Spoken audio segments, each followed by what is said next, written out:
Vomiting হৈছে, ভমিটিঙৰ পৰা কমজোৰি হৈছে। আজি এটা মানে মেডিকেলত এডমিট কৰিছে। কেইঘণ্টাৰ ভিতৰত হৈছে? কেইঘণ্টাৰ ভিতৰতে কেইঘণ্টা হৈছে, আধা ঘণ্টাৰ ভিতৰত। আধা ঘণ্টাৰ ভিতৰত হৈ গ'ল। তাৰপিছত কেইজনে খালে? তিনিজন খাইছে। দুইজনটো মানে অলপ সুস্থ আছে, ইমানখিনি কমজোৰি হোৱা নাই। তাই মানে বেছি চিৰিয়াছ হৈছে। এতিয়া যোৱাকালি এতিয়া কেনেকুৱা হৈছে?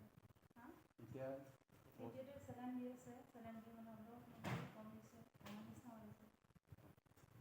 ছোৱালীৰ নামটো কি আছে? ছোৱালীৰ নামটো অঞ্জনা চামা। ক'ত ঘৰটো? ঘৰটো মাটিকলা। মাছৰুমটো কি মাছৰুম হ'ব পাৰে? মাছৰুমটো জংঘলী মাছৰুম আছে। মানে এইটো মাছৰুমটো আগৰ পৰা খায় নেকি?